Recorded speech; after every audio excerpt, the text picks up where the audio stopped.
Good afternoon, everyone, and welcome to our webinar on FolensHIVE platform. My name is Elizabeth Ivory, and I'm Head of Marketing and Communications here at Folens. We appreciate that you've had a very busy day in the classroom, so we hope you can sit back and listen to our two presenters who will give you lots of tips and useful shortcuts to use with the FolensHIVE platform. So first up, we have Frank Ledwidge, who's our digital specialist. And Frank's going to show you how to access the platform, as well as useful ways of how to find the resources within the platform itself. Then I'm going to hand over to Ciara McNamara, our Head of Digital, and Ciara's going to show you how to navigate the eBooks and the various shortcuts within the eBooks themselves as well. And at the end, we'll have time for any questions that you may have. So you'll see on your screen the GoToWebinar chat box. So if you just want to pop in any questions there, and we'll get to as many of them at the end as we can. So without further ado, I'm going to hand over to Frank. Thanks, Elizabeth. I'm just going to share my screen. Okay. So so the first thing I'm just going to talk you through very quickly is just, I suppose, how to get into FolensHIVE. You may or not be registered already. So I'll just talk through that and then just logging in, etc., etc. So I suppose the first thing to mention at the outset is the website address is www.folenshive.ie, just not to be confused with some of our other websites like folens.ie or a website for primary teachers, folensonline.ie. So FolensHIVE is the website. The first thing to note, I suppose, is just in case you don't already have a FolensHIVE account. Once you go on to folenshive.ie, you're brought to this page. At the very bottom of the screen, you have the option to register as a teacher. So if I just click that very quickly, on this page, you can basically just register for the website. So you can put in your email address, your chosen password, your name, and your roll number. I'm going to leave that for today as I already have an account.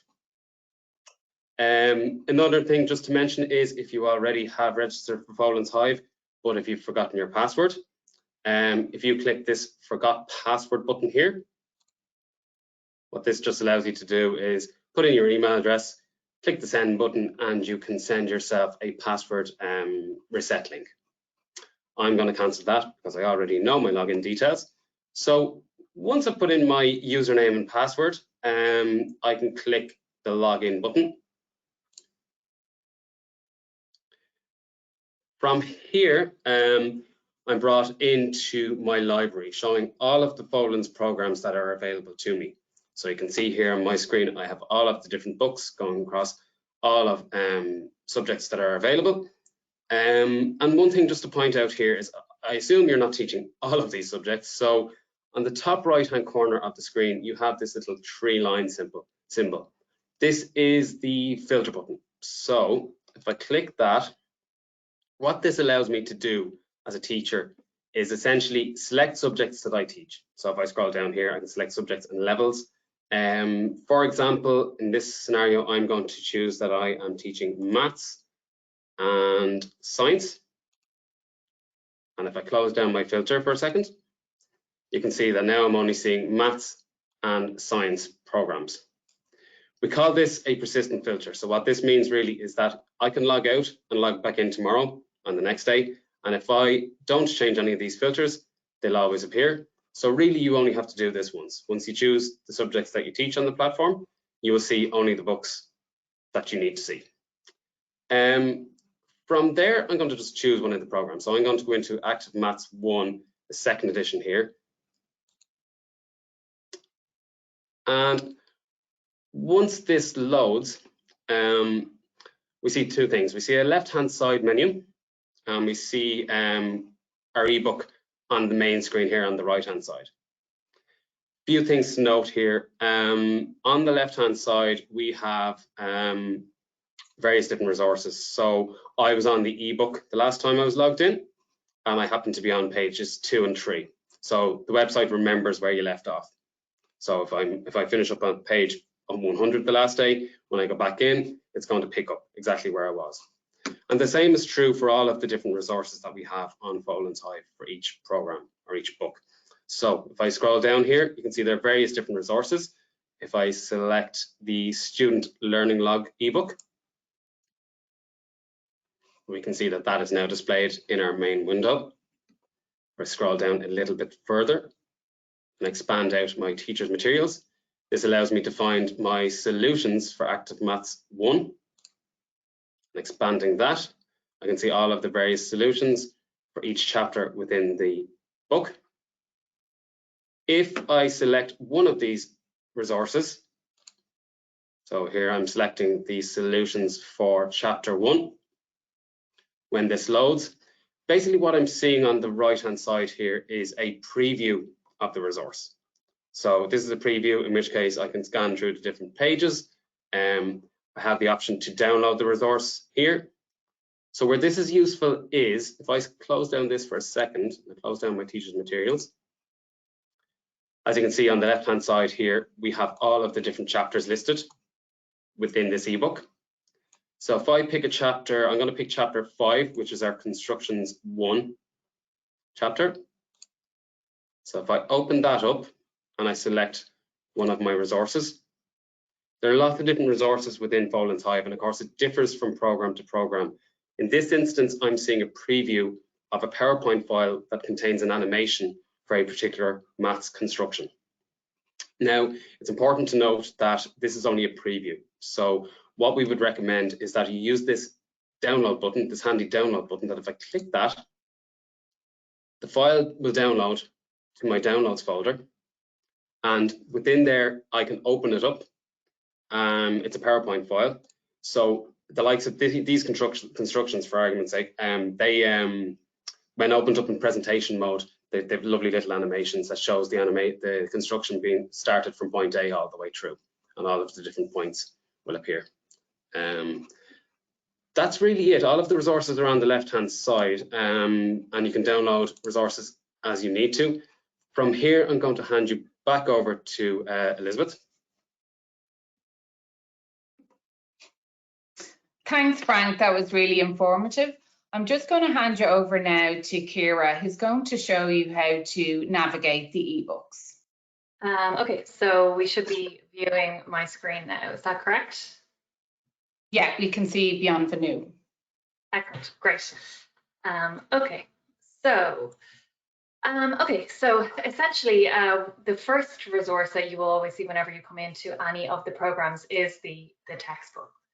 So just to tidy this up while we're focusing on the ebook, I'm just going to close over this little menu, and I'm also going to go full screen. So the first thing to do then when you're trying to get around your ebook is to look at what's the easiest way of navigating. So you can see here on the left-hand side, we've got the table of contents, which you can browse through, and then as soon as you select a unit or a chapter, it will jump immediately to that page.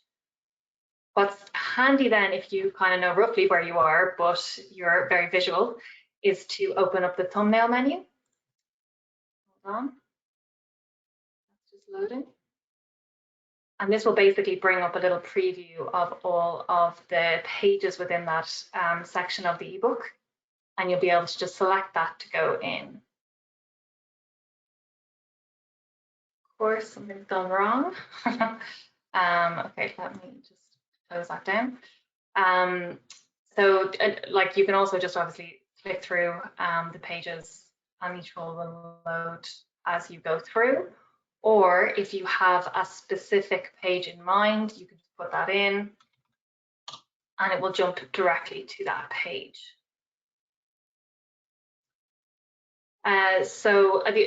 The useful thing about this then is when you, if you log off and you come back the next day, it will remember exactly what page that you last accessed with this specific book. So if you're using several different books, it will remember for each individual page. If, however, you are ending, or if you are using the same ebook with different classes, one of the handy things you can also do is you can just bookmark a page just by clicking on this little bookmark icon here at the top of the page. And then when you come back, if you have a look at this bookmark section, you'll be able to see that the page is bookmark. So you can see here, this is the one that I've just done. This is one I did earlier. So if I click on this, it's going to take me directly to that page. And if I want to remove that, just open this again, I just click on the bookmark and you can see that it removes it from your page. So as you progress through the book, you can get rid of that. That's handy if you're using it, if you're using a textbook with, say, second years and third years.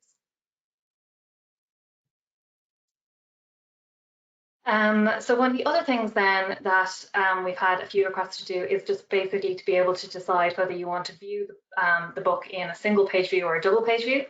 So I've got the double page view open here, but if I click on the page view settings, I can also just select a single page. You can see here that that will just show the individual page itself.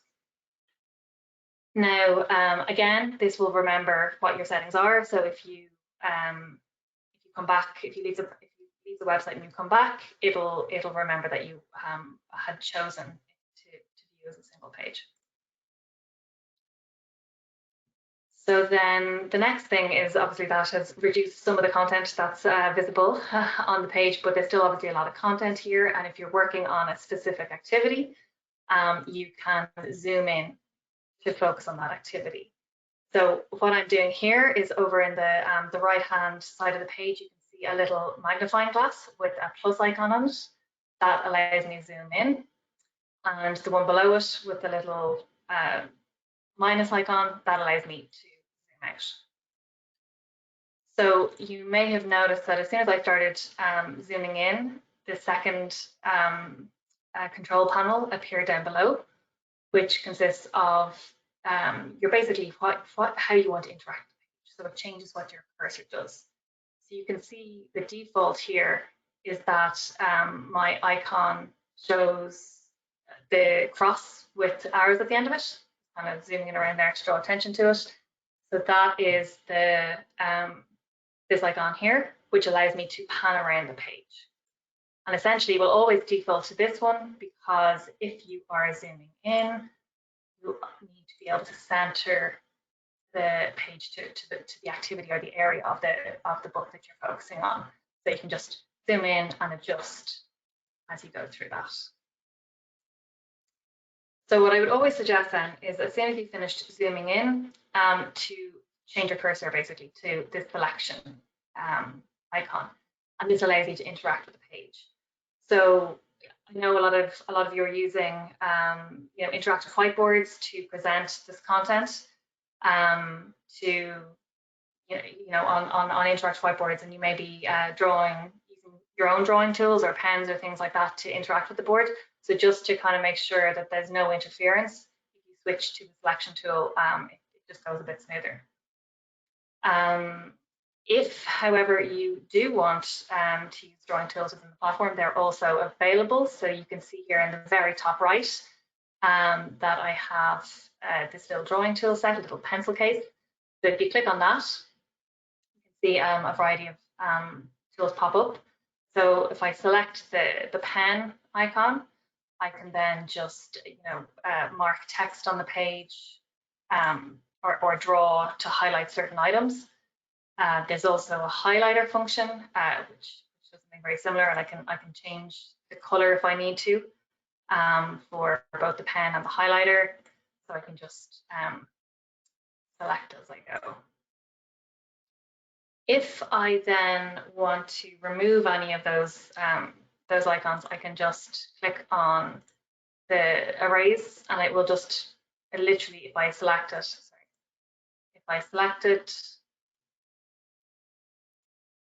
it'll remove whatever was the previous mark, so or whatever mark I actually click on. And if I want to get rid of everything on the page, there is an erase all, which is this little eraser here with the plus icon beside it. Click on that. It will give me a warning if I want to do that, and it will remove everything.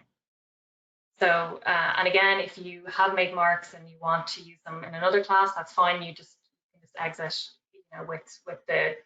So if I just go back and make a little mark, and I close the tools, the next time I come back on and I open them, the marks are still there. So then, what else?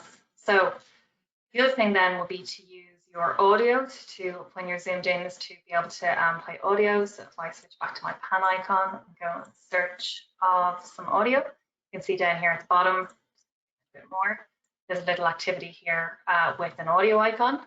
So again, I've just kind of centered my page, so I'm going to switch back to my cursor icon and select the audio, start the audio playing by clicking on the icon.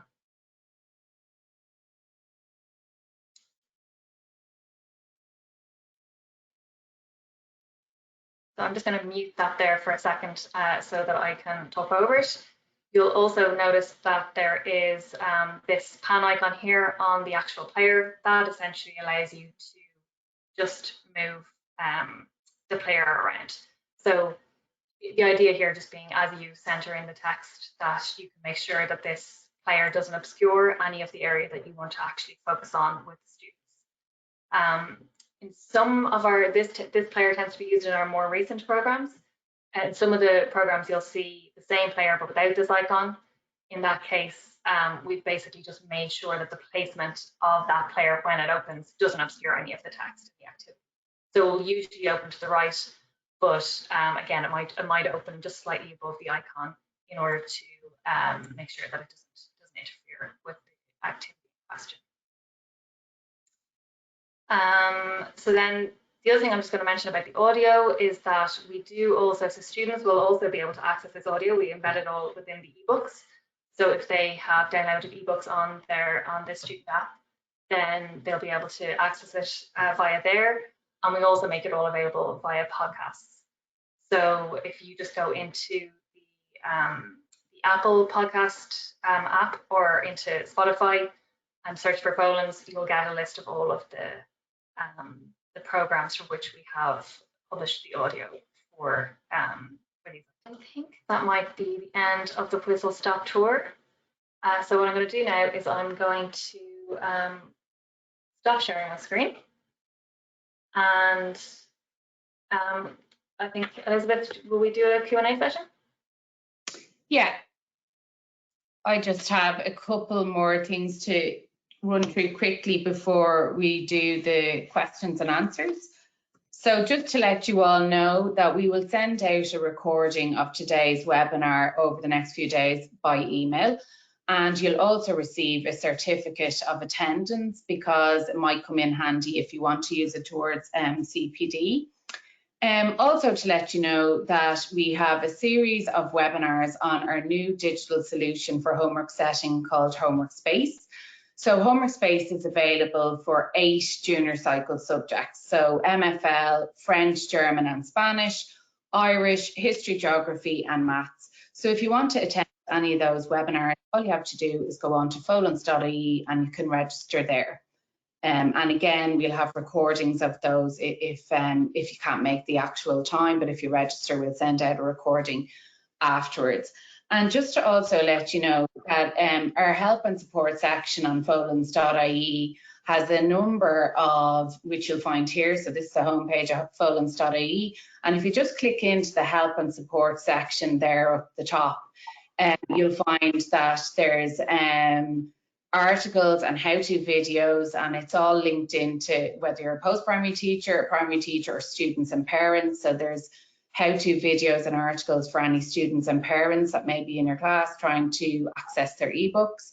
And then there's a whole list of different articles and support here for you on folens.ie. So you might find that useful as well. So if we just go over to any questions that you may have, I'll stop sharing my screen. I think we've a couple of questions in. One of the questions was around accessing the audio on 2BABN. Ciara, I presume that's the second option you mentioned during during your demo there, was it? Yeah, so for 2BABN, the audio is embedded in the ebook. So if this is a teacher trying to access it, she should be able to just click on the icon within the book. Students will also have access to that. And either teachers or students can go and find the podcast. So again, if you want to go to folens.ie/podcast, that will give you a list of all the podcasts we have. And I know that 2BN third edition is one of those. And then, or if you have a podcast app like Spotify, or if you're using the one for your iPhone, then you can just search for Folens and it will bring up the full list. Okay. One of the other questions there is it possible to see the transcript at the same time of playing the CD, or it must be the audio? I don't know whether you know the answer to that, Ciara. So the transcript isn't something that's included in the player. So depending on the subject and the actual title of the program, we would make the transcripts available for teachers only. So they would typically appear in that resource menu along the left-hand side. So if you go into, you have the ebook first, and then you'd have teachers materials, and then there would be the transcript there. You would have to show the transcript, so you could download it as a PDF and play that. Maybe with the podcast is a better way of doing it than trying to do it through the ebook. You wouldn't be able to show the ebook page and another document unless you kind of have the split screen. That's an interesting use case, though. I'm gonna take note of that. There's one thing you can do there as well is you can open that resource in a new tab. So you could have the transcript open in one tab of your browser, and then the ebook with your audio playing in the first tab. Oh yeah, that's a good tip. And is the Folens app, how do they access that via the browser? Is the Folens app functional, or do we access via browser? Frank, I think that's probably yourself. So at the moment, the FolensHIVE app is available for students only. So one thing we are looking at is potentially having teacher functionality in the future, but for now it is available for students only. So teachers would primarily use an internet browser to access. So www.folenshive.ie. Okay. Just another one there. Well, someone was just asking if it would be possible to show accessing the 2BN audio. I'm not sure how quickly. Would you be able to do that, Ciara, if I make you presenter again? Yeah. Great. And let's have a look for 2BN. And actually, while you're looking for that, Ciara, yeah, there's another question here from another teacher asking about if a sibling has an ebook and their new siblings using the same ebook. Yeah, if you contact our customer service, we do have some arrangements there for whether a sibling is accessing the ebook that they're you know, for a second-hand book. So if you get in touch with our customer service, they can help you out for that.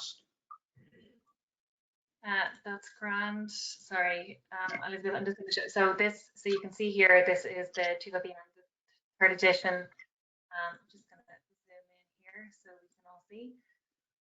So there's a little audio icon that is placed. I know sometimes the books have a kind of an audio symbol just to indicate that there is a listening activity. So, but look for the clickable button that will show a little hand icon when you hover over it. It'll usually either cover it or be alongside it. So if you click on that, then it'll just pop up. You'll pop up the audio player, and again you can see this one doesn't have the movable bar, but you can see that it is opened in a way so as not to obscure questions in the actual activity. And I just also loaded up the podcast page, so Folens.ie podcasts, and this just lets you see which ones actually have podcasts. So 2BN, I think, is on, yeah, so it's on here, and you can, if you want to even direct your students to this page, they can either just click on this to open it, you know, depending on what device they're on, they'll just click on it and open up either of the app stores or the podcast apps. Great. And then there's another question there. Is the FolensHIVE app working for students on their regular phones? Frank, I think you'd be best placed to answer that one. Might be an idea if I unmute first. We wouldn't encourage mobile phone devices for using our ebooks. So the app, our FolensHIVE app, whilst it may install on some devices such as a mobile phone, we wouldn't recommend that type of device is used. Primarily, we would recommend something bigger like an iPad or an Android tablet or a Windows device. So mobile phones may not always be ideal. Okay. And then how do you save an ebook on desktop or somewhere handy? Do you keep having to go into the website and open that up each time? I'll take that one. That's not something we've been asked before, I don't think. Ciara, you can stop me if I'm wrong. So yeah, so unless you kind of created a temporary launcher for a browser, specific browser window as a shortcut, that's not possible. So you can't use the ebooks outside of the platform. So it's not possible to download them and use them in a different manner. Grant, I think that's nearly all of the questions. That if anyone else has a question, if they want to pop it into the chat really quickly, and we'll try and get to it. That last question might have been around offline access, is that? Yeah, that question, yeah, exactly. I suppose the offline use, if that's what that person meant in terms of downloading onto a desktop. So yeah, so as Frank said, at the moment we don't have an app for teachers that would enable them to do that, to store it for offline use. Though it is something that we are looking at. I think we just want to, obviously teachers have access to a lot more resources than just the ebook. And so trying to make all of those accessible offline and keep a cohesive experience for the teacher is something that's a bit of a challenge. So we are looking at it, but it's not possible to download an ebook at the moment. Okay, and I think our last question, can all students access our resources at the moment? So I suppose like we've ebooks for the vast majority of our student textbooks, and Frank, you'd probably, like it's the ebooks or the podcasts that would mainly be there for students. Yeah, exactly. All of our latest ebooks, our textbooks have ebooks available via the code that's available, the ebook license code available, that can be scratched off on the inside front cover of the book. And I suppose if there's anything older than that, feel free to drop us an email where we can answer any specific questions in relation to any specific books. Great. Okay. I think that rounds off the Q&A session. If anything does occur to you and hasn't been answered here today, please just have a look at the support articles on folens.ie, or if you can't get an answer there, our customer experience team are always on hand to help you as much as they possibly can. So I'd like to thank Frank and Ciara once again for the demos. They were really informative. I'd also like to thank Bridget, who's our technical support in the background, making everything run very smoothly. And thank you all for attending. So enjoy the rest of your evening, and thanks a million.